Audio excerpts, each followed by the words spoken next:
Хороший вопрос. Вообще, я считаю Бельгию прекрасной страной. Для украинцев лагерь для беженцев не предусмотрен. Его не существует. Если речь идет, например, о Бельгии, то здесь, конечно, такое не пройдет. Германия будет еще тяжелее остаться, чем здесь. В Швейцарии практически нереально.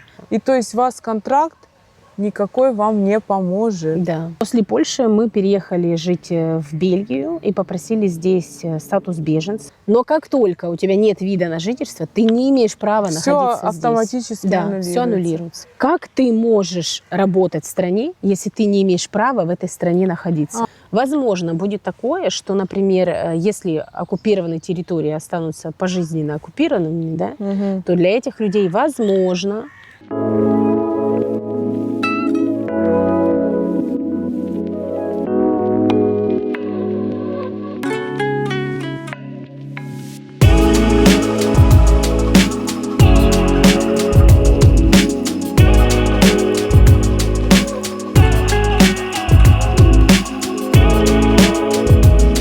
Здравствуйте, Александра. Здравствуйте. Очень приятно. Очень приятно. Окей, все, начинаем. Итак, друзья, поближе познакомимся с Сашей. Саш, представьтесь, пожалуйста, расскажите о себе, как вы оказались в Бельгии, вообще ваш путь, ну, вкратце. Я сама с Украины, с Донецка. Приехала в Бельгию в 2015 году. Изначально после начала боевых действий в Донецке мы переехали с семьей на Западную Украину, жили там какое-то время, и у нас там тоже возникли определенные трудности, и мы были вынуждены уезжать оттуда и выбрали Польшу. И первое время в Европе мы жили в Польше 1 год, мой муж работал, и у нас возникли там трудности с оформлением документов, потому что в те времена очень много украинцев депортировали в Украину. Да, то есть ты не мог там легализироваться, давали отказы в статусе беженца, потому что война же была не на всей территории Украины. То есть после 2014 года не было все так легко, как вот, допустим, сейчас, после 22-го полномасштабного, украинцы могут получать временную защиту в Европе, да? Да, все именно так. То есть если ты хотел приехать в Европу, тогда не было безвиза, то есть ты не мог просто так кататься, ты должен был приехать либо же по туристической визе, либо же ты должен был по студенческой визе, либо по рабочей визе, либо как беженец. Ну да, То конфликт же был только у нас на Донбассе. Это же была какая там антитеррористическая операция. Вот, да, именно так она называлась. Но по сути это были реальная война, реальные боевые действия, просто название имело другое. После Польши мы переехали жить в Бельгию и попросили здесь статус беженца, потому что другой процедуры для нас здесь не могло быть. И таким способом, в принципе, мы и получили здесь документы спустя 2 года после приезда. Как вам вообще вот Бельгия, ну, как ваши дети здесь адаптировались? Расскажите, пожалуйста, ну вот вкратце тоже. Хороший вопрос. Вообще, я считаю Бельгию прекрасной страной. Я, можно сказать, фанат Бельгии, и в моем ТикТоке я часто защищаю все сферы бельгийской жизни. Да-да-да, мы это видим, да. Немножко агрессивно я выбрала такой путь. Я вижу, что для многих людей очень хорошо работает метод граблей. То есть, когда ты встал на грабли, то тебе дало по лбу, ты понял, что проблема, ее теперь надо решать. И вот мне кажется, что мудрый человек, когда он видит, что кому-то уже дало по лбу, то лучше не наступать на те грабли, и тебе как бы жизнь будет проще. И я вот взяла такую в ТикТоке у себя в аккаунте манеру общения, то есть от плохого к хорошему. То есть у тебя будет штраф, если ты сделаешь что-то, то-то и то-то. Не делай вот так, у тебя не будет проблем. Правильно, все логично. Да, вы конкретно ведете ТикТок. Но очень многие люди реагируют агрессивно, потому что у тебя все плохо, у тебя все... Но именно такой метод работает очень хорошо. Расценивают Александру как негативно предоставляющую информацию. Вот, да, вот именно, вот именно так. Да. Но на самом деле это не так. В ее словах все достоверно. я лично на своем опыте убедилась. Я давно смотрела Александру в ТикТоке, ну и потом уже в тех же соцсетях мы как-то ближе и познакомились. А потом выяснилось, что, оказывается, мы еще и земляки. Мгм. Ну и, естественно, Да, именно дальше уже все было без слов, Да. на эмоциях. Поэтому Александра работает... Я работаю на правительство, то есть мы определенная организация, которую нанимают разные муниципалитеты для выполнения определенных проектов. Мгм. Все эти проекты направлены на интегрирование местного нового населения, то есть приток беженцев, приток рабочей силы. То есть если вы как студент, если вы просто переезжаете по воссоединению семьи, то вот мы как раз работаем над определенными проектами, помогаем новичкам здесь социализироваться, интегрироваться, ну, то есть решаем их вопросы. То И есть- вопросы муниципалитетов. То есть, естественно, у муниципалитета есть определенные запросы, определенные требования.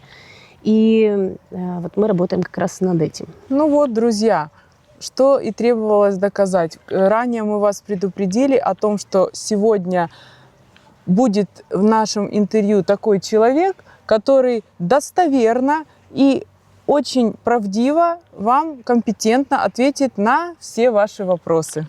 Именно так. Итак, первый вопрос поступил от нашего подписчика. Возможно ли получить временную защиту, например, в Чехии, а потом через пару месяцев аннулировать ее и переехать в Бельгию, и там оформить защиту? Или не дадут? Но смотрите, закон говорит о том, что, в принципе, переезжать с одной страны в другую возможно, но на усмотрение той страны, которая принимает. Бельгия ранее принимала практически всех после других стран, но важным моментом являлось аннулирование временной защиты в той стране, в которой вы уже получили временную защиту. Но на данный момент очень серьезная проблема, мы скажем так, интеграционный и миграционный кризис в Бельгии. То есть Бельгия сейчас борется с нелегальными мигрантами, с людьми, которые уже живут в безопасных странах и которые переезжают сюда для того, чтобы иметь лучшую жизнь, скажем так, потому что уровень жизни, конечно, гораздо выше данной страны, да.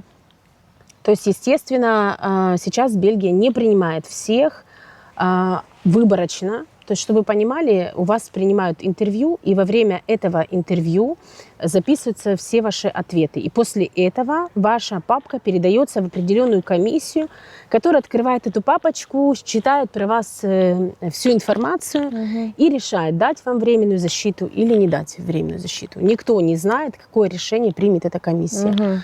Конечно, если вы здесь, например, когда-то работали, либо у вас здесь семья, либо у вас здесь какие-то связи, то в этом случае есть больше плюсов, но нет стопроцентной гарантии, что вам дадут временную защиту здесь после другой страны. И более того, в последние месяца Ужесточилась. очень ужесточилась процедура, и сейчас практически всем дают отказ. Но опять же, я хотела, например, друзья, вот сказать о той же гражданке мира, да, вот Юле. Ей же давали защиту после скольких стран? То есть Германия была, потом была Литва, потом Бельгия, и сейчас, я так понимаю, ей дали в Испании. А опять Очень важно. откуда она? Да, откуда она, с Донецка? С Донецка. Да? Очень важно понимать, что очень важно, что ты говоришь на интервью. То есть твои слова имеют очень большое значение.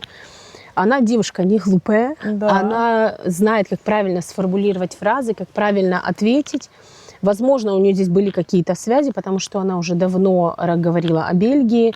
То есть я не могу судить. Я с ней, Присматривалась, да. я с ней лично не знакома, ничего говорить не могу, хотя она мне тоже когда-то предлагала провести эфир вместе, как бы, Да? да, пообщаться, но мы так что-то у нас не получилось, не знаю, что-то мы не связались друг с другом. Но ее проблема, что она, например, говорит, давайте, приезжайте в Бельгию, Бельгия всех принимает, но не всех. Ну, не всех, да. Кому-то приняли, Мне а кажется, кого-то нет. все вот индивидуально. Мне кажется, Юля выигрывает тем, что она с оккупированной территории из Донецка. Вот реально человеку некуда вернуться. Ну, это же не другие области. Конечно, ну, согласитесь, конечно. Александра. И там уже сколько? 11 лет неспокойно. Да. Итак, следующий вопрос.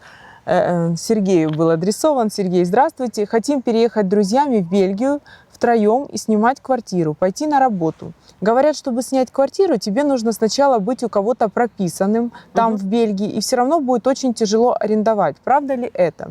И чтобы получить работу, тебе нужно ходить на курсы, ибо у тебя шансов будет совсем мало, а они, в свою очередь, тебе помогут предоставить какую-то возможность для работы, верно? И как быстро можно там в данное время оформить все документы, временную защиту и получать выплаты? Еще слышал, что могут дать единоразовую выплату в размере 1800 евро для аренды жилья. Достоверно ли это? Очень много вопросов в одном вопросе. Так, ну давайте пройдемся с вами по пунктам. Первый вопрос. Первый вопрос. Мы хотим переехать с друзьями и снимать квартиру, пойти на работу. Сначала начали с этого. Окей, смотрите. Первое. Для того, чтобы снять квартиру, тебе нужно сначала быть у кого-то прописанным там в Бельгии, или все равно будет очень тяжело арендовать. Правда ли это? Давайте начнем с того, что для того, чтобы здесь работать, нужно получить здесь право на проживание. И право, то есть разрешение на работу. Ну, это то есть карта А. То есть для начала нужно иметь карту А. То есть для начала нужно оформить все документы. Для того, чтобы их оформить, нет определенного срока. У кого-то это получается быстро, в течение месяца, у кого-то это длится 3-4 месяца. С чем это связано? Это связано с тем, что разные муниципалитеты имеют разную нагрузку. То есть для начала ты приходишь в регистрационный центр, где ты запрашиваешь временную защиту. Ранее они рассматривали временную защиту очень быстро, то есть ты пришел с паспортом, показал свой паспорт, и тебе вот, пожалуйста, в этот же день выдают временную защиту. С этим документом ты шел в муниципалитет и уже получал карту А через буквально месяц, 3 недели. Ну да, как было у нас. Да, то есть ты пришел, подал документы, к тебе приходит полицейский, он проверяет, проживаешь ли ты по данному адресу, тебя регистрируют, и, в принципе, ты получаешь карту А. Но на данный момент сама процедура рассмотрения длится не быстро. То есть она может длиться месяц-полтора. Ты пришел в регистрационный центр, подал документы и ждешь 3 недели, 4 недели, 5 недель ответ. Возможно, это было связано с периодом отпусков, потому что было лето. Но, возможно, это также связано с тем, что регистрационный центр не имеет достаточно сотрудников, которые могли бы обрабатывать все запросы. То есть это первый момент. Второе. Когда вы снимаете жилье вместе, то важно понимать, что, скорее всего, вам не будет положено пособие. Почему? Потому что по закону Бельгии человек имеет право на пособие, если он проживает со своей семьей, либо же, например, то есть все люди, которые проживают по одному адресу, являются единым домохозяйством. Да, и если кто-то один пойдет работать, то уже никто не имеет права на пособие. Либо же, если один получает пособие, то это пособие будет на всех. Оно не будет даваться отдельно. Ранее, когда был большой приток украинцев, как бы Бельгия закрыла на это глаза и сказала: окей, мы будем селить всех вместе, потому что найти жилье очень сложно. Много семей жили вместе, сестры, братья, мамы с родителями. Я имею в виду мамы, например, с детками и их родители и так далее. И они дифференцировали. Да, и они платили отдельно. Да. Но сейчас я очень много получаю тоже сообщений. Даже много таких семей до сих пор 4-й год так получают отдельно. Это просто потому, что им, если честно сказать, повезло. Потому что на данный момент, наверное, вы уже слышали, был очень большой скандал в Брюсселе. Проверили одну социальную службу, и оказалось, что там огромное количество людей получает пособие, которые не имеют права его получать. И сейчас пошли проверки всех социальных служб. То есть сейчас каждое досье проверяется. И на данный момент тоже я получаю очень много сообщений от своих подписчиков, которые мне пишут: Александра, как так? Моя мама получала отдельно от меня пособие, а сейчас нам дали одно на двоих. И так далее. То есть это как раз потому, что пришла проверка в эту социальную службу, и они должны все сделать так, как должно быть по закону. По закону, а не просто с закрытыми глазами. Да, то есть если вы проживаете втроем, то вы должны понимать, что либо вы втроем работаете, либо вы получаете одно пособие на троих. Но в принципе, социальная служба может пойти на уступки, и нужно с ней обговаривать это заранее.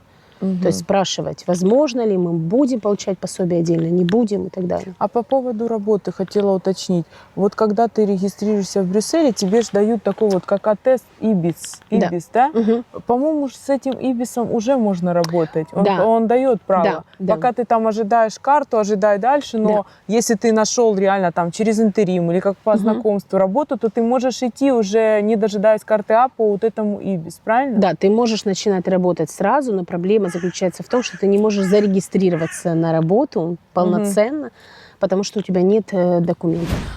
И вот человек также спрашивает в одном вопросе, много вопросов, и чтобы получить работу, тебе нужно ходить на курсы, ибо у тебя шансов будет совсем мало, а они, в свою очередь, тебе помогут предоставить какую-то возможность для работы, верно?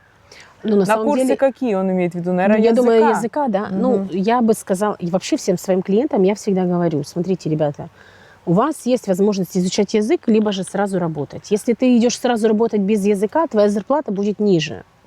То есть без языка Подтверждаем. тобою пользуются как только могут. Даже если ты профессиональный сварщик, человеку, который уже говорит на языке и понимает, ему будут платить 2,5-2,800, тебе же будут платить 1800. Вот, Минимальную это зарплату. был пример с моим отцом. То есть поэтому я всегда советую, если есть возможность изучать язык, идите изучать язык. Изучайте язык, ну только не просто ходите на курсы, приходите домой и забывайте о том, что у вас изучение языка идет, а реально учите. То есть дома занимайтесь, читайте, слушайте радио, упражняйтесь. Изучайте язык, у вас гораздо больше шансов получить хорошую зарплату, чем низкую зарплату. Первое. Изучение языка просто дает тебе приоритет перед другими, скажем так, работниками. Скажем вот так. Второе. Тебе тоже может не повезти найти хорошую работу. То есть никто тебе ничего не обязан. Есть, конечно, центр занятости, который может тебя направить в правильное русло, скажем так. VDIB, да? VDIB. То есть во Фландрии это VDIB. И они могут тебе предоставить работу, но не факт, что эта работа будет тебе идеально подходить. То есть, в принципе, или соответствует твоей квалификации. То есть, но, в принципе, ты можешь прям сразу идти на работу. Но если ты идешь на работу без языка, ты либо работаешь с людьми с постсоветского пространства, которые тебя дурят, тебе недоплачивают и так далее. Как правило, вот оно всегда так действует. Либо же эти люди тебя затягивают в эту работу. Да. Либо же другой вариант. Да.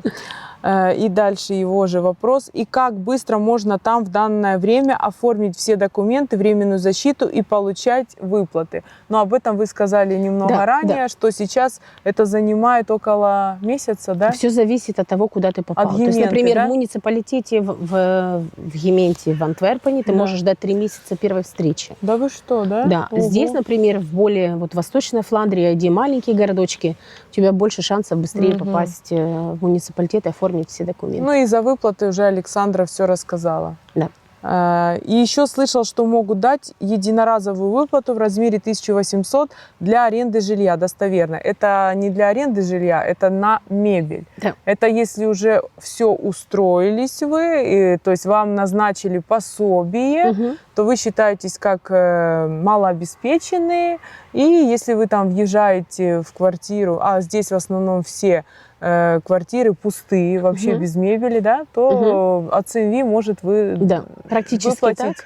Практически так. Это пособие, но не везде это срабатывает. Да, это пособие предназначено для людей, которые были без определенного места жительства, то есть которые жили на улице.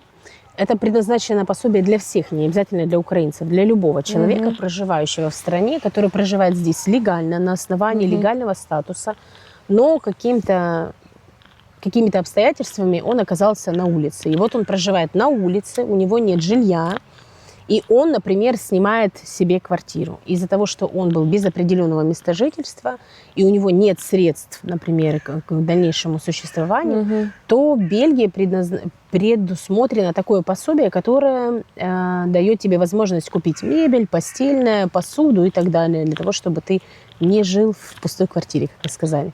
Да, но если вы работаете, если у вас есть ваши личные сбережения, Вплоть до того, что если у вас какой-то шикарный автомобиль, то есть социальная служба имеет право вам отказать и сказать: продай машину и купи все, что тебе нужно. И купи То есть мебель. и это абсолютно нормальная практика, и это поддерживает закон страны. То есть Но это даже абсолютно я нормально. знаю, что от ЦМВ здесь также обратная сторона медали поддерживает приобретение автомобиля и не считает это роскошью, а считает это, ну, как средством для передвижения. Смотря какая социальная служба.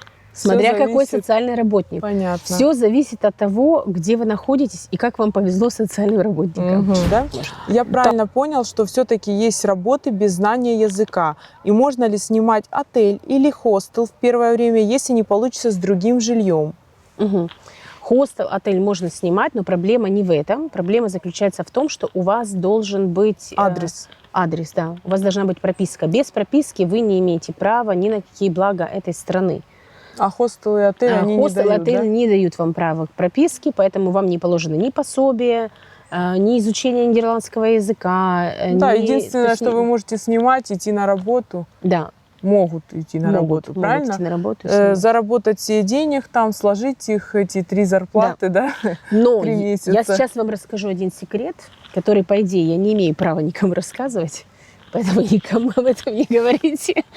И наши зрители тоже. Да, на самом деле в социальных службах есть такая функция, что вы приходите туда и говорите: я 3 месяца живу на лавочке, либо там 2 недели, либо 3 дня. Главное, чтобы вы жили 3 дня в этом городе, в котором вы находитесь. И у меня нет места прописки. И вам социальная служба не предоставляет жилье, но она дает вам возможность прописаться у них. И эта прописка дает вам возможность оформить далее пособие. Всю Естественно, остальную социальную защиту. Естественно, если у Бельгии. вас есть пособие, вы можете уже снять жилье, потому что у вас есть доход, вы можете оформиться на работу и так далее. То есть без прописки вы не можете двигаться дальше. Но социальные службы дают такую прописку, но важным моментом вы должны доказать, что в течение минимум 3 дней неделя вы проживаете только в этом муниципалитете. Вас будут просить доказательства. То есть, например, вы можете у друзей ночевать, еще где-то, но только в одном муниципалитете. Вы можете сказать: я живу в палатке, и вот моя лавочка, и я вот здесь ночую. И тоже это прокатит. Но они дадут прописку свою. Они дают свою Прописку от прописку, ЦМВ, где да, находится адрес от ЦМВ в чисто, этой да, Ементе. чисто фиктивная прописка, но она дает тебе возможность получать всю корреспонденцию, то есть на этот адрес ты приходишь, потом забираешь. И плюс она тебе дает, что на заметочку, да, дает друзья. право на пособие, только никому не говорите. Спасибо, Боже. Ну, я же говорила, очень ценная сегодня будет информация. Так, дальше.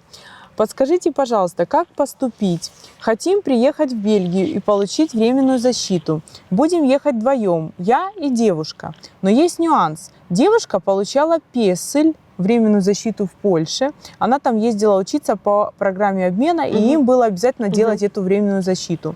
Но она давно закончила, примерно в 22 или 23 году, так как она выехала на больше, чем 30 дней из Евросоюза и не возвращалась туда.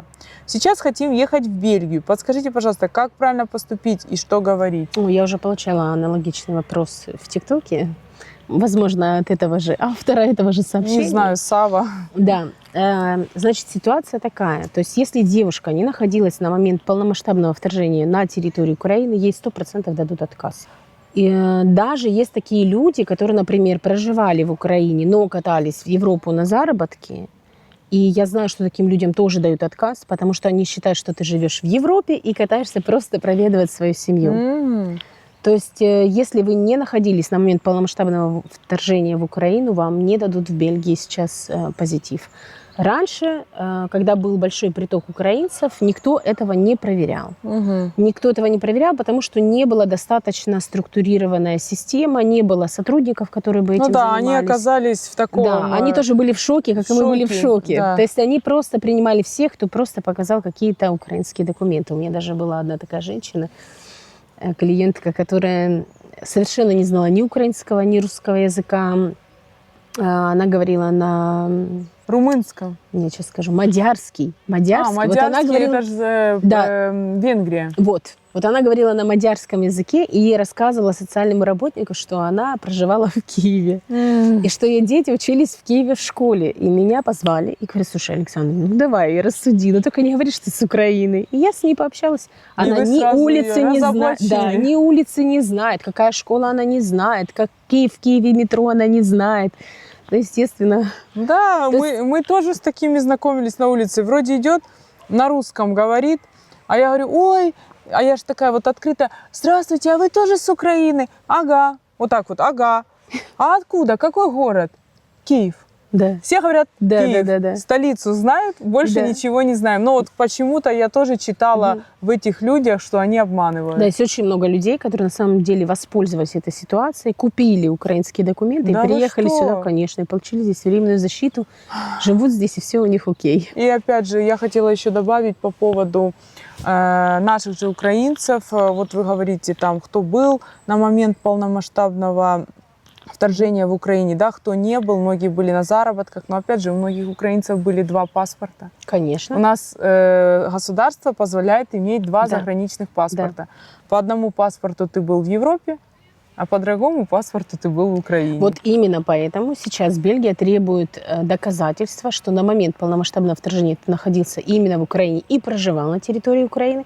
И только и- тогда да, ты можешь... И твой паспорт не является доказательством того, что ты проживал в Украине. Да вы что, да? Да. Другие. А какие это могут быть доказательства? Это В виде может быть справка с миграционной службы о пересечении границ, Мгм. с украинской миграционной службой, естественно. Это могут быть... Надо запрос сделать, Да, да? это Мгм. могут быть банковские выписки, это могут быть оплата квартиры, где вы расписывались, например, если вы ходили на почту оплачивать жилье. Это Да, может быть... онлайн, наверное, не помогут, Да, да? это может быть школа, справки со школы, это может быть садик, это может Мгм. быть операция в больнице, твоя медицинская карта. То есть абсолютно все, что может доказать, что ты проживал там.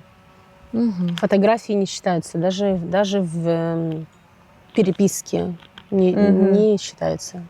Ну, то есть вы этому Саве ответили, да, я так понимаю? Вот То, что... сейчас мы уже с вами говорили этот вопрос. Дальше, следующую можно, Мгм. да? Здравствуйте. То есть я сначала получаю карту а потом уже мне помогают с жильем. Как много времени это занимает? Я подаюсь на защиту, первый шаг. Второй, жду, пока придет офицер проверить, живу ли я там, где указала. И третий, получаю карту и мне предоставляют жилье. Ну, то есть она расписала первый, второй, Да-да. третий пункт. Почти- Правильно ли она Почти считает? все верно, но жилье никто не предоставляет.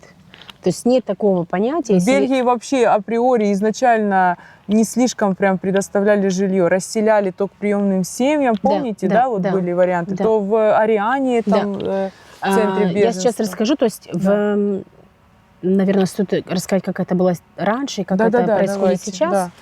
То есть, смотрите, раньше, когда вы приезжали в Бельгию, вас расселяли в приемную семью. Мгм. Приемная семья – это просто люди, которые проживают на территории Бельгии легально, то есть либо же бельгийцы, либо же другие иностранцы, которые выявили желание добровольно, безвозмездно принять украинцев к себе. Мгм. Но правительством было заявлено, что это будет короткий срок, что это срок будет где-то 1-3 месяца, Мгм. но оказалось на практике все совсем по-другому. Люди по году жили, да? Да. То есть получилось так, что бельгийцы, то есть приемные семьи приняли украинцев, и то есть ты приезжал в Бельгию, тебя расселяли в приемную семью, то есть тебе давалось определенное время на оформление документов, 1-3 месяца, Мгм. после чего предполагалось, что ты самостоятельно найдешь себе жилье на Мгм. обычном рынке недвижимости. Но, к сожалению, это оказалось очень сложно. Мгм. И я знаю такие семьи, которые до сих пор уже 3 года живут в приемных семьях. И, в принципе, их все устраивает. Многие, конечно, через время начали оплачивать свое жилье. То есть, Наверное, делятся пособием. да, то есть с даже приемной социальные семьей. службы заставили подписать контракт, потому что тебе никто ничего не Ну, не- обязан ну бесплатно да, конечно. предоставлять. Не, ну это даже некрасиво. да, ну. из пособия ты уже платил небольшую, скажем так, цену. Это первое. То сейчас остальных людей, допустим, когда не находились приемные семьи, людей расселяли в приемные центры, то есть были созданы городами, то есть какой-то отдельный город создавал либо же украинскую деревню, либо же украинский приемный центр. То есть это, как правило, был обычный дом, либо же какой-то отель, либо же какая-то квартира, которую просто арендовала социальная служба для того, чтобы расселить там украинцев. И они тоже там имели право жить до тех пор, пока у них все не устаканится, пока они не снимут себе жилье на обычном рынке недвижимости. Сейчас практически все центры в Бельгии закрыты. Они уже не субсидируются государством, на них уже не выделен бюджет. И люди должны сами позаботиться о том, чтобы найти себе жилье заранее, но без прописки. То есть ты приезжаешь, ты договариваешься, что я пропишусь тогда, когда я получу временную защиту, потому что есть такие люди, которые сняли жилье, а временную защиту им не дали. Да. То есть, чтобы такого не было, вы должны позаботиться о том, либо найти каких-то друзей, которые готовы вас у себя временно принять, пока вы оформите весь пакет документов и уже искать на обычном рынке недвижимости себе жилье. К сожалению, сейчас работает только одна деревня. Она находится в Генте, куда принимают украинские семьи. Ну, там, как правило, живут люди с ограниченными возможностями. Я поняла, открыли такие капсульный городок, да? Да, модульный домик. Модульный домик, да, модульные домики. Как это все работает? То есть правительство Бельгии арендовало землю, обычное поле. На это поле провели все коммуникации, построили такой небольшой городок. И у этого городка есть определенный контракт. То есть он должен закрыться в определенное время. То есть эта земля арендуется временно. То есть и постоянно там жить, естественно, никто не может. Но там предоставляют, я смотрю, им все новое, все до ложки, вилки. Да. Домик полностью обставлен мебелью, постельным, посудой, то есть все там есть. Всей бытовой техникой. Площадочка, как раз на прошлой неделе туда заходила на экскурсии. Живут там, да, наши? Да, живут там наши, все замечательно. Но ты не имеешь права там жить долго. И... Они подписывают какой-то договор на определенный срок, ты обязуешься в этот момент искать на России жилье, да? Да. Но проблема наших людей, что они не понимают, что это жилье временное. И даже когда им говорят, мне кажется, они не относятся к этому серьезно. Да. Они не ищут другое жилье, а потом, как в Антверпене, закрыли, и людей просто, например, выставляют на улицу. Серьезно? То есть, такое? Были такие случаи, когда закрывали украинские центры, и мне звонили люди и говорили, я не знаю, что мне делать, и они меня просто выставили на улицу.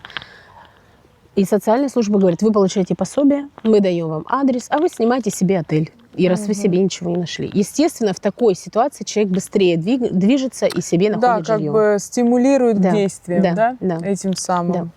Ну, у нас же люди бесстрашные. Думают, да ладно, меня не коснется, никто не имеет права. В чужой стране никто не имеет права выгнать на улицу. В своей боятся, а в чужой, да ладно, я тут на все имею право. Да, есть такое. Да.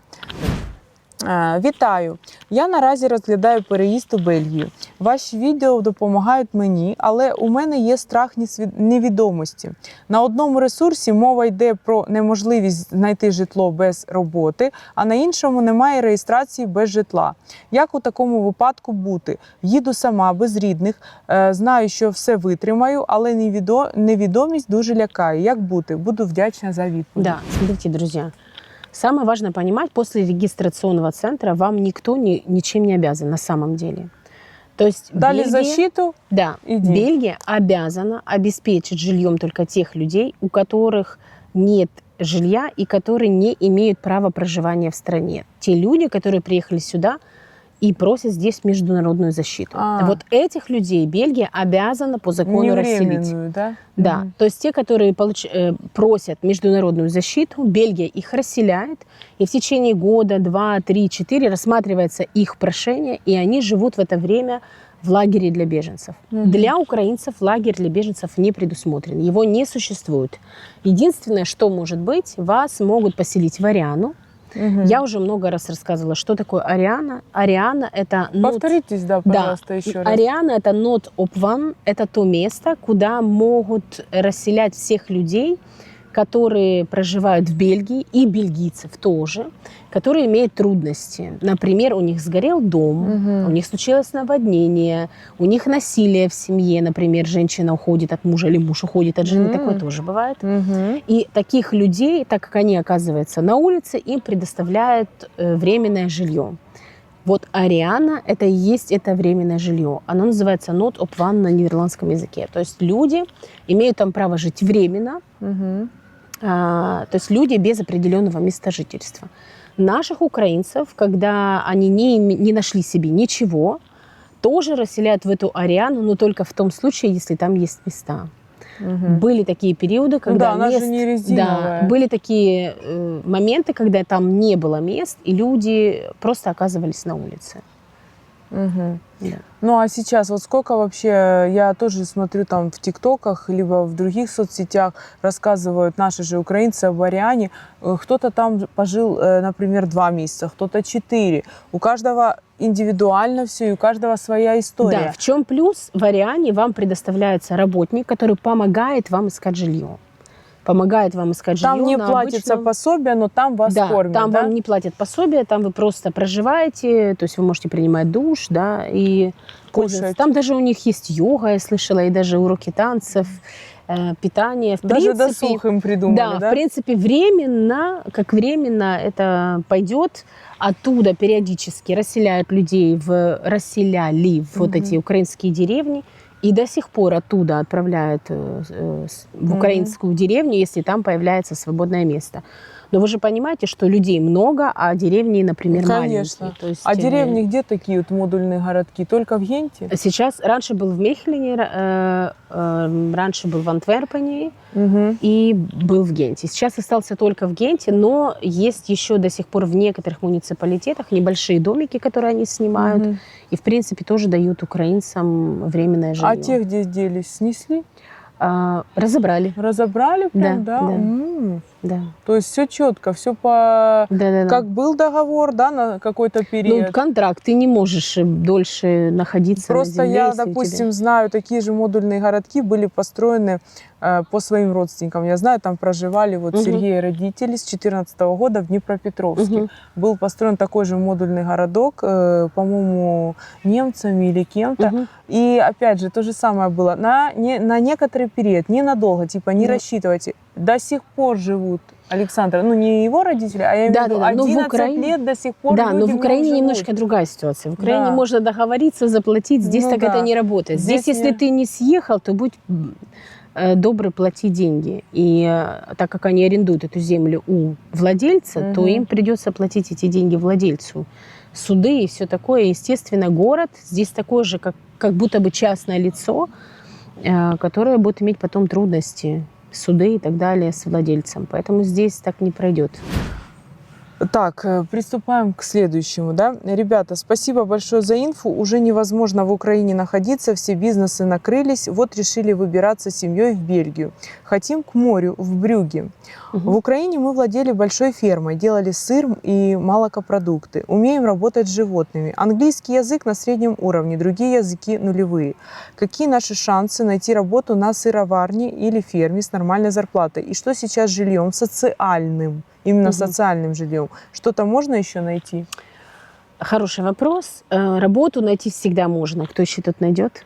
Это мое личное мнение. Это очень сложный процесс. И найти себя тоже Да, можно. и найти себя тоже можно, но, естественно, не все... Не все так быстро, как хочется. Ну, для Да. этого каждому, опять же, индивидуально, но Да-да-да-да-да. все проходят свою школу. Да, именно так. То есть, Набивают свои шишки, чтобы Ты к не этому можешь- прийти. что я могу сказать, что вы не должны ожидать в этой стране то, что вы приедете, и у вас все будет так же хорошо, как было в Украине.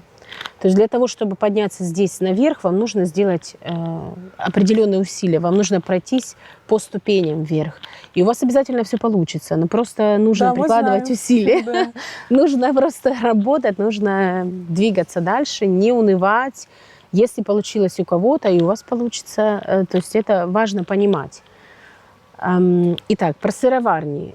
Насчет сыроварни я не могу быть уверена, что вы найдете работу, но вы можете открыть свою сыроварню. Естественно, здесь очень большие проверки, очень много сертификатов. И здесь шикарное молоко, я сама покупаю фермера.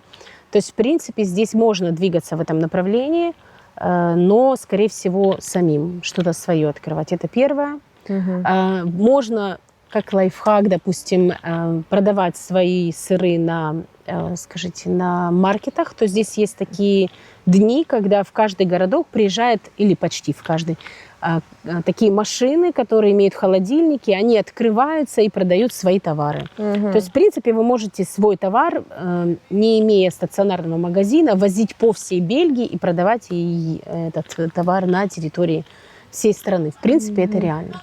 И они хотят вот что и переехать именно к морю в Брюгге. Да. А правда ли, что вот ты приехал, допустим, в Брюссель, и ты говоришь, а я вот хочу к морю в Брюгге? Ну, нет же, правильно? Смотрите, вы имеете право выбирать, в чем фишка временной защиты. Да. То есть, когда ты получаешь международную защиту, то зачастую до получения международной защиты процесс длится очень долго. То есть ты приехал, попросил здесь международную защиту, и каждый месяц ты едешь отмечаться в комиссариат, и у тебя проходит интервью. Но интервью не такое, как у украинцев, час, полчаса, а интервью, которое длится 4-5 часов, где тебя допрашивают досконально.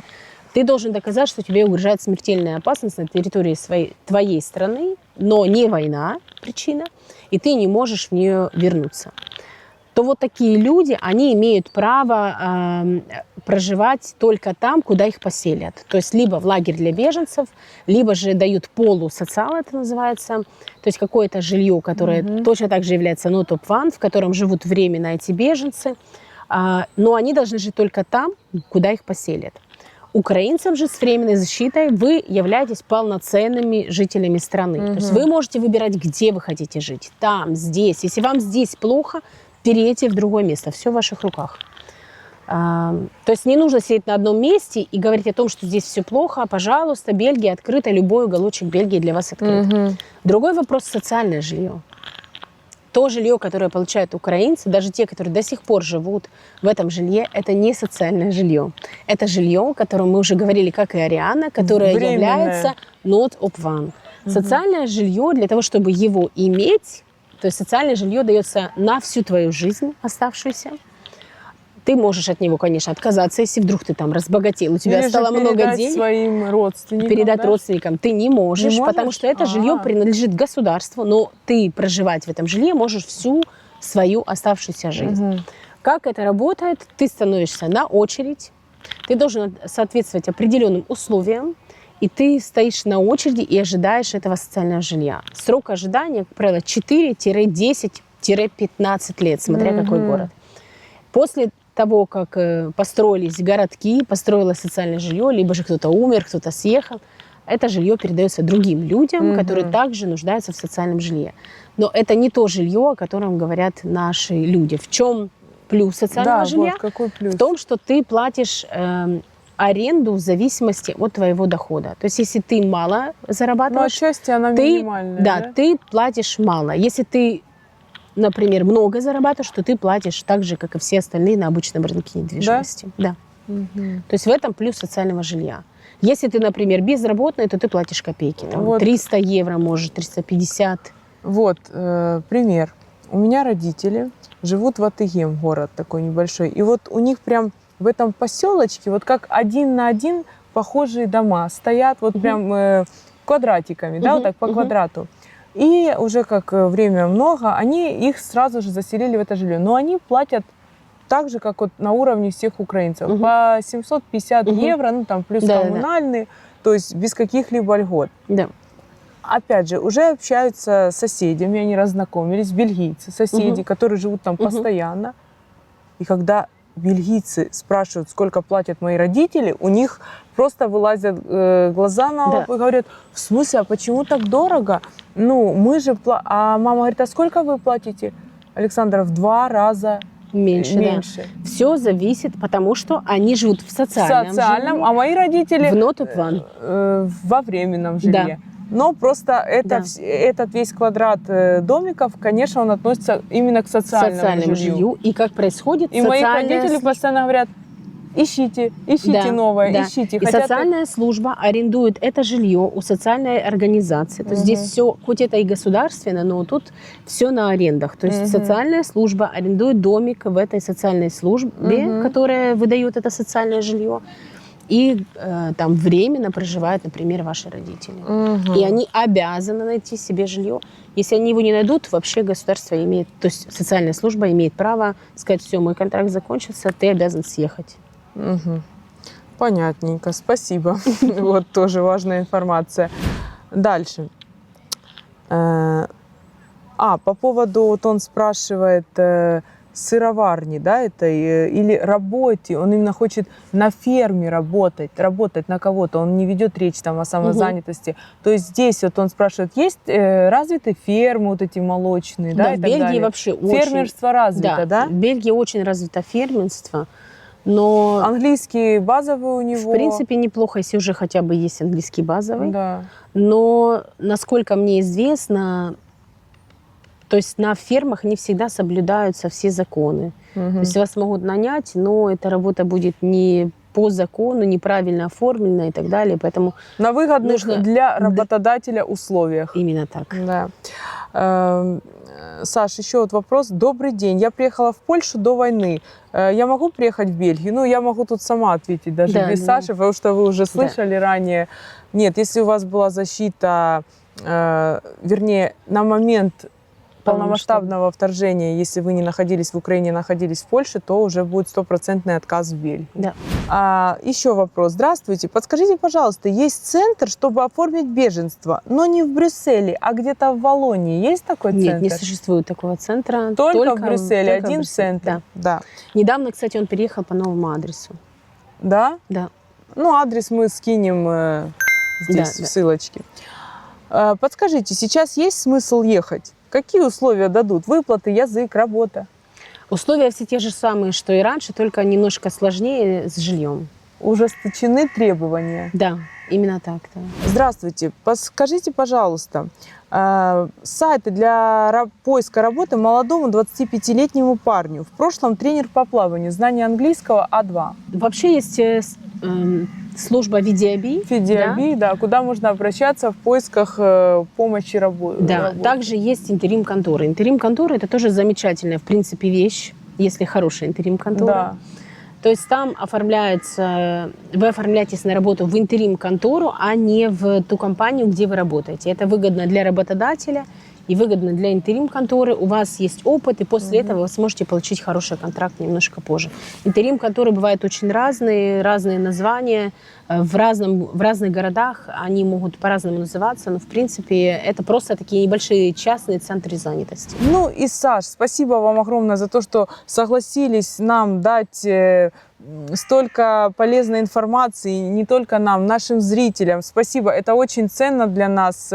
И я думаю, зрители, если от вас будет хороший фидбэк, вот, я хочу, чтобы в дальнейшем, может быть, мы как-то также по мере поступления вопросов также встречались, может быть, какой-то еще придумаем формат, да, наших интервью, и будем вас также информировать о всех новостях в Бельгии, о новых законах, ну и вообще, чего нам всем украинцам ожидать. И самый такой, я думаю, волнующий, самый трепетный вопрос всех украинцев. Саш, вот именно из вашего опыта, да, вот из вашей практики, пожалуйста, скажите, как вы считаете, вот что ждет украинцев после марта 27 года? О, это очень сложный вопрос. Почему он сложный? Потому что никто не знает, что их ожидает. То, что ожидает вообще нас, Ну всех хорошо, украинцев. ваше видение. Смотрите, на данный момент есть определенный закон, который предусматривает, что на момент полномасштабного вторжения после момента полномасштабного вторжения, люди имеют право проживать на территории Европы и получать здесь временную защиту. Да. В этом законе написано, что все, кто получил временную защиту, и по истечении срока временной защиты, кто желает, может остаться в тех странах, в которых они находятся, на общих основаниях. Либо же люди должны быть возвращены в страну происхождения. То есть так говорит закон. Готовится Бельгия к возврату украинцев в Украину. Но также Бельгия рассматривает возможность, например, немного адаптировать закон под украинцев и упростить его для получения, например, здесь другого вида на жительство. Какой может быть вид на жительство? Это может быть по работе, это может быть по учебе, это может быть по воссоединению семьи, это может быть медицинская регуляризация, то есть если вы больны какой-то серьезной болезнью, которая неизлечима. Например, или... инвалидность, да? Смотря какая инвалидность. Если это такая болезнь... По баллам, если соответственно. Да, если это такая болезнь, которая не лечится на территории Украины, если вы туда вернетесь, вы там просто умрете. То есть это вот такая должна быть болезнь. Не диабет, не какие-то там ДЦП просто. Это именно такая болезнь, которая не поддерживает, скажем так, твой организм в Украине. То есть это медицинская регуляризация. И последнее – это международная защита. То есть, в принципе, Бельгия ожидает, что после окончания временной защиты много украинцев попросят международную защиту. Но также и другие страны. А вы вот по какой защите остались? Я подавалась на международную защиту, на субсидированную защиту. Субсидарную, это она? Да, это она, но там тоже есть очень много нюансов. Да? То есть это не такой... Это очень тяжелый процесс на самом деле. То есть ты тоже должен доказать, что ты не можешь вернуться в страну происхождения. Возможно, будет такое, что, например, если оккупированные территории останутся пожизненно оккупированными, да, то для этих людей возможно, тоже это возможно, а может быть и невозможно, будет предоставлена упрощенная процедура, например, получения субсидированной защиты. Субсидированная защита – это тоже неплохая защита. Вы живете в стране на протяжении какого-то времени, и после чего вы также имеете право получать, скажите, пожизненный вид на жительство, ПМЖ, и вы также можете подаваться на гражданство. То есть, в принципе, со временем это все возможно. А вы считаете, вот эти года, что мы живем, они засчитаются? По закону они не считаются. По закону. То есть, но опять же, может быть, Бельгия пойдет да, может быть, адаптирует и скажет, все, мы не только Бельгия, а все, вся Европа, да, может быть? Важно понимать, что каждая страна Европы имеет тоже какие-то свои законы на тот закон, который имеет Европа.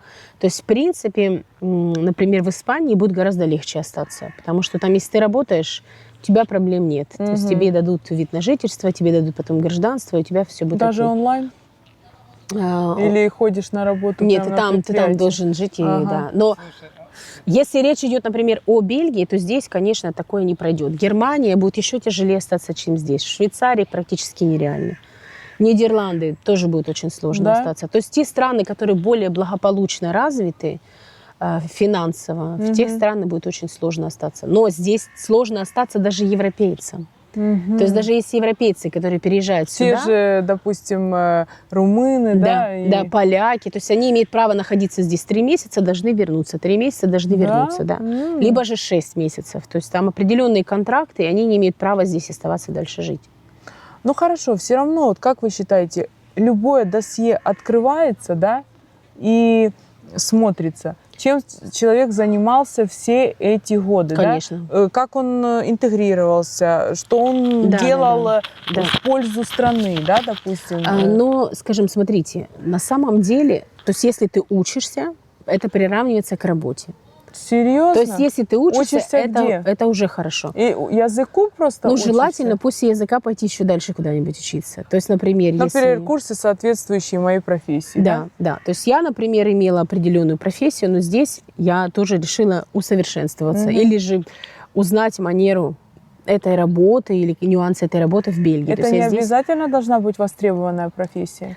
Если вы хотите остаться здесь по работе, то на данный момент это должна быть именно востребованная профессия. А если я просто учусь, допустим, там мой диплом легализован, а я хочу совершенствоваться, что-то в этой ветви найти, то я могу, в принципе, претендовать на то, что я здесь смогу остаться, да? Но остаться только по работе, либо же по международной защите. То есть вам нужно для начала получить здесь вид на жительство. На общих основаниях, так говорит закон. Сначала идет вид на жительство, ВНЖ, а потом уже получаешь ПМЖ, постоянный вид после на жительство. 5 лет проживания, на данный момент, после 5 лет проживания. Ты имеешь право получить только временный вид на жительство, да? То есть вначале, после 5 лет, вот если так, как оно есть сейчас в законе, то есть эти года, 3 года не считаются. Предположим, Их временная засчитают. защита заканчивается в 2027 году. Да? Да. Предположим, она заканчивается и не меняют закон. Если закон не меняют, то все эти года не учтены. То есть ты должен подать либо на международную защиту, либо же ты должен по работе здесь остаться. Но по работе здесь остаться – это тоже очень тяжелый процесс. То есть ты должен соответствовать определенным условиям, которые есть для всех людей с третьих стран. Бельгия считает все третьи страны, это те страны, которые не входят в Евросоюз. Вторая страна – это Евросоюз, то есть Бельгия – это первая страна, вторая страна – это страны Евросоюза, третья страна за пределами Евросоюза. Украина не является частью Евросоюза, не входит в состав Евросоюза, поэтому все украинцы должны подавать на общих условиях. Какие, например, условия? Я немножко уточню, может, для кого-то будет интересно. Смотрите, для того, чтобы остаться по работе сейчас в Бельгии, процедура такая. Во-первых, твой работодатель должен подать документы в Брюссель, в определенную службу о том, что он хочет нанять, например, прекрасную девушку на работу. И он должен доказать, что эта девушка является таким профессионалом, которого он не может найти на территории Бельгии. И он должен доказать, что в течение определенного периода, как правило, 3-6 месяцев, в зависимости от того, какая работа, он искал на территории страны И не смог человека и не смог найти. кроме меня, Потом допустим. он искал на территории Евросоюза такого работника и не смог его найти. То есть не так все просто. Но это действительно... Если он это докажет, и он даст хорошую зарплату, то есть зарплата должна быть соответственно шкале зарплат Бельгии. Не ниже, а именно такая зарплата, например, там... то Не есть там- низшего уровня, Да, а да, то средний, есть соответственная зарплата этому уровню. То есть если он тебе дает такую зарплату, и он не смог найти, вот тогда правительство дает разрешение этому работодателю нанять тебя. С этим разрешением ты идешь в посольство Бельгии, в стране, где ты живешь, и оно тебе открывает рабочую визу. И только на основании этой рабочей Рабочей визы визы ты ты можешь- приезжаешь в Бельгию и начинаешь здесь работать. Но ты работаешь до тех пор, пока работает твой контракт. Как только твой контракт закрылся, ты обязан покинуть страну в течение определенного периода. Тебе дается там 3-6 месяцев, ты должен найти работу, если ты ее не нашел, на таком же уровне, на таких же основаниях, ты должен покинуть страну. Хорошо, а если есть контракт у человека, вот уже сейчас? Это не имеет значения. Смотрите, все контракты, все Они контракты... все аннулируются, все аннулируются. при заканчивании временной Смотрите, защиты. как ты можешь работать в стране, если ты не имеешь права в этой стране находиться? Ну да, логично. То есть, что такое вид на жительство? Что такое карта А? Это карточка дает тебе право жить на территории страны, И работать, учиться, пользоваться всеми благами страны. Но как только у тебя нет вида на жительство, ты не имеешь права Все находиться автоматически здесь. Да, аннулируется. все аннулируется. И то есть контракт никакой вам не поможет. Да, именно так. Только нужно переходить на другой да. вид Да. Нет, на другую защиту, да? Точно. Получается. Ну, на другой вид на жительство. На другую. Саш, ну хорошо. А вот есть ситуации, допустим, человек там с первого дня работал, да, в Бельгии, интегрировался, его дети ходят в школу, учатся в университетах, при этом всем работает, продолжает, открыл свою самозанятость. Ну, там, Baby да, Окей, допустим. да. Вот. И, допустим, второй украинец за эти все года вот просто учит язык, ходит. Ну, да, закончил курсы интеграции, так же, как и первый пример, да. Какие шансы у этих двоих украинцев?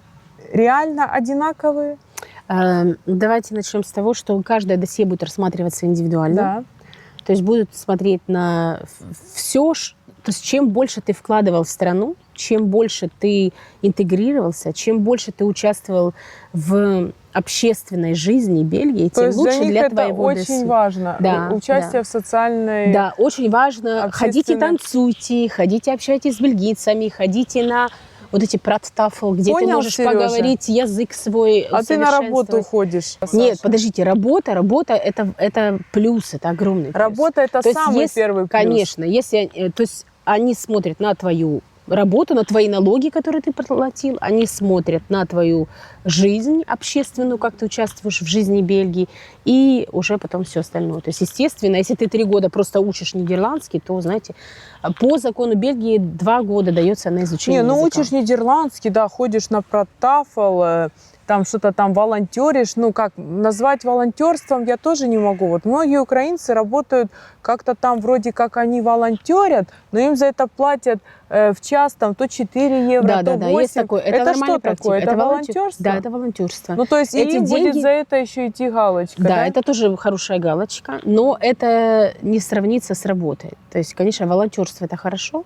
Мгм.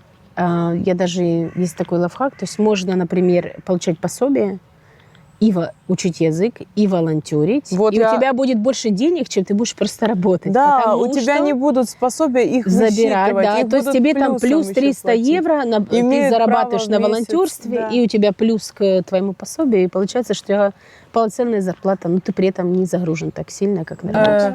Саш, а вот, допустим, самозанятость. Многие наши девчонки, я знаю, вот, допустим, в Антверпене открыли салоны красоты, рестораны украинцы открыли, суши открыли. Ну, то есть молодцы, нашли себя Да. как бы хобби. Вот мы там, да, открыли ремонт телефонов. Скажите, пожалуйста, это дает какие-то основания на пребывание здесь? Или же нет? Ну, это большой плюс, скажем. Вы потом можете... Тоже досье это смотрят, да? Да. Но опять же, при заканчивании срока временной защиты все это аннулируется. Зато вы сможете здесь как частный предприниматель остаться дальше. Если ваш бизнес конкурентоспособный, ну, то есть, что он... Будет приносить Да, доходы. Да, будет ну, приносить опять же, хорошие налоги, скажем Да, так. мы будем платить хорошие Да. налоги. Но опять же, если это, наверное, не будет бейберу, больше как зелсталдинг, да? Но смотрите, например, ремонт телефонов – это очень хорошая вещь. Это же Я здесь знаю. недорого, не дешево стоит. Здесь на это можно хорошо зарабатывать. да. Единственное, что нужно найти своего клиента. У нас клиенты есть, и в основном это 90% украинцы. Мгм. Ну, все русскоязычные, чеченцы там вот уже разнакомились, там по нашей Фландрии очень много к нам именно, даже из других городов, таких как Антверпен, по бипосту высылают на отправляют. ремонт, О, представляете? замечательно. Да, то есть, ну, опять же, все наши, но даже вот многие девчонки наши там замужами уже здесь повыходили за бельгийцев, и она же пришла с бельгийцем, и он просто был поражен, что неужели можно вот так вот переклеивать стекло, это Да, вот да. разбитый сенсор. А что, так можно было? А я, говорит, принес он сразу так целый пакет, знаете, этих, которые вот требуют ремонта телефонов, и был поражен, говорит, а и мы всегда ходим, покупаем новые, а оказывается, их можно было починить. Да. Итак, Саш, спасибо вам огромное за такие просто информативные вот вещи, которые вы рассказали, за эту информацию. Она очень дорогого стоит. Спасибо вам огромное за то, что согласились с нами встретиться. Нам это очень ценно. Ну, опять же, как и землякам, тоже хотя бы познакомились здесь воочию. Вот. Друзья, кому интересны еще какие-либо вопросы, вы можете смело обращаться к Александре. Она ведет в Телеграме свой канал, да, где рассказывает все о жизни Бельгии, ну, о самых таких насущных вопросах. Поэтому мы оставим здесь ссылочку и также оставим ссылочку ТикТока Александры. Пожалуйста, подписывайтесь. Вот. Опять же, повторюсь, если будет от вас хороший фидбэк под этим видео, то мы, наверное, еще организуем такие Встретимся еще встречи, раз. да, повторимся. И вам спасибо. Спасибо вам огромное. Все. Удачи. Всем пока-пока.